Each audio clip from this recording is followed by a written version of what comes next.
포이맨 칼럼 요한계시록 라이프 스터디 요약 15번째. 지난번에 이어서 오늘도 계시록 라이프 스터디를 요약해서 소개하려고 합니다. 오늘은 계시록 라이프 스터디 메시지 14번 4대 교회에 대해서 알아보도록 하겠습니다. 1세기부터 현재 이르기까지 교회의 역사는 다음 7단계로 구분됩니다. 초기 단계, 고난받는 단계, 세상적인 단계, 변절한 단계, 개혁 단계, 회복 단계, 다시 타락 단계 등이 그것입니다.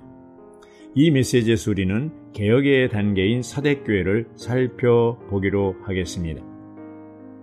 사대는 헬라어로 나머지 것들, 남은 자를 의미합니다. 사대교회는 하나의 표적으로서 종교개혁 시대부터 그리스도가 두 번째 오실 때까지 개신교를 예시합니다. 종교개혁은 타락한 두아디라 교회로 상징된 변절한 로마 천주교에 대한 하나님의 반응이었습니다. 그것은 소수 믿는 이들, 즉 남은 자들에 의해 성취되었습니다. 따라서 그것은 남은 자들에 의한 회복이었습니다. 7배로 강화된 영. 3장 1절에서 하나님의 7영은 교회가 강하게 살아있기 위한 것이요 7별은 교회가 빛나기 위한 것입니다. 죽어있는 사대교회는 하나님의 7배로 강화된 영과 빛나는 별들이 필요합니다. 만일 우리가 오늘날 개신교의 상황을 점검해 본다면 우리는 7영이 결여되어 있음을 볼 것입니다. 그들의 죽어있음은 7영의 부족에 기인합니다. 그들의 조직 때문에 그들에게는 또한 빛나는 별들이 필요합니다. 이것이 그들에게 필요한 강화된 영과 빛나는 별들입니다.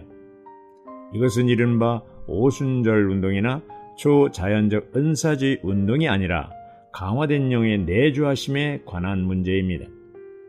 사대교회의 상태. 주님은 3장 2절에서 깨어있으라고 하면서 아직 남아있긴 하지만 죽어가고 있는 것을 견고하게 하라고 하셨습니다. 왜냐하면 사대교회의 행위가 하나님 앞에서 완전하지 못하기 때문이라고 하셨습니다. 개신교는 살아있다고 하지만 주님은 그 교회가 죽어있다고 말씀하십니다. 남은 것들을 굳게 하라는 말씀은 믿음에 의한 칭의와 공개된 성경과 같이 잃었다가 되찾은 것들입니다. 그러므로 개신교는 그것들을 살아있도록 보존하기 위해 부흥이 필요합니다. 이것이 바로 개신교회들의 실제 상황입니다. 주님은 또한 나는 너의 행위가 하나님 앞에서 완전하게 된 것을 찾지 못한다고 말씀하셨습니다. 종교계에서 시작된 어느 것도 완성된 것이 없습니다. 그러므로 빌라델피아 교회가 완성을 위해 필요했습니다. 사대교회의 특징은 그 교회가 죽어있고 또 죽어가고 있다는 것입니다. 그 교회는 살아있다는 이름은 갖고 있지만 실은 죽어있습니다. 나는 개신교회 안에서 자랐으므로 그곳의 상태를 잘 알고 있습니다. 주님이 도적같이 오심. 3절에서 주님은 어떻게 받았고 어떻게 들었는지를 기억하여 그것을 지키고 회개하여라. 네가 깨어있지 않으면 내가 도둑같이 갈 것인데 내가 어느 때에 너에게 갈지 네가 결코 알지 못할 것이다 라고 하셨습니다. 도둑은 알려지지 않은 시간에 귀한 물건들을 훔쳐가려고 옵니다. 개신교회들은 죽어있으므로 주님이 도둑처럼 오시는 것을 깨닫지 못할 것입니다. 주님의 재림은 보좌로부터 시작될 것이며 그분이 아마겟돈에서 전쟁을 하려고 내려오실 때까지 예정된 과정을 통과하실 것입니다. 그 과정은 대다수 성도들의 휴거, 심판대에서의 심판, 어린 양의 혼인 등입니다.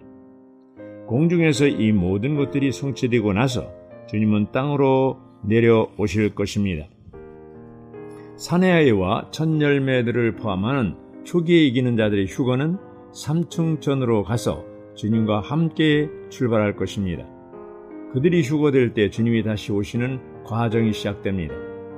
우리는 초기 이기는 자들의 휴거에 동참하기 위해서 철저하게 준비해야 합니다. 사대에 있는 소수의 이기는 이들. 4절에서 주님은 그러나 사대에 자기 옷을 더럽히지 않은 몇몇 사람이 있다라고 말씀하십니다. 성경에서 옷은 우리 행위를 뜻합니다. 여기서 옷을 더럽힌다는 것은 죽음과 관계가 있습니다. 사망은 하나님 앞에서 죄보다 더 더럽습니다. 이 구절에서 더러움은 사망의 속성에 속한 것입니다. 사대의 더러움은 죄의 더러움이 아니라 사망의 더러움입니다. 사망은 죄보다 더욱 더러운 것입니다. 오늘날 그리스도인들은 죄를 정죄하지만 죽어 있음은 정죄하지 않습니다. 사람들은 집회에서 시체들처럼 앉아있고 거기에 잘못이 있음을 아무도 느끼지 못합니다. 지방교회들 안에서 우리 모두는 반드시 사망을 미워해야 합니다. 나는 형제 자매들에게 왜 집회 가운데서 기능을 발휘하지 않느냐고 여러 번 물어보았습니다. 그들의 대답은 이러했습니다. 나는 실수하는 것이 두렵습니다. 이에 대해서 나는 살아있는 아이들은 많은 실수를 합니다. 그러나 무덤 속에 있는 죽은 아이들은 전혀 실수하지 않습니다라고 대답했습니다. 누워있는 사람은 넘어지는 법이 없습니다. 이기는 자에게 주는 약속. 7서신에서 매번 하나의 약속을 주시는 것을 보게 되는데 그 약속은 장차 올 왕국을 언급하는 것입니다. 왕국 안에서의 우리의 장래를 언급하는 것입니다. 4절에서 주님은 살아있는 자들 곧 그들의 옷을 더럽히지 않은 이들이 흰옷을 입고 그분과 함께 다닐 것이라고 말씀하십니다. 언제 이런 일이 일어납니까? 그것은 천년왕국 안에서 이루어질 것입니다. 흰옷을 입고 주님과 함께 다닌다는 것은 그 천년 동안 그분과 함께 왕노릇한다는 뜻입니다. 생명책에서 이름이 지워진다는 것은 생명의 책에서 이름이 지워진다는 것은 그 이름이 이미 생명책에 기록되어 있음을 가리킵니다. 생명책이란 하나님이 그들을 위해 미리 예비하신 축복에 참여한 사람들의 이름을 적어놓은 신성한 기록입니다. 초기 단계 안에 있는 축복들은 제사함, 구속, 거듭남, 영원한 생명, 신성한 본성 등입니다. 생명책에 그 이름이 기록되어 있다는 것은 이러한 초기의 분깃들에 참여한다는 뜻입니다. 그들은 교회 시대에 생명이 성숙하여 주님이 다시 오실 때 천년왕국 안에서 신성한 축복들에 참여하게 됩니다.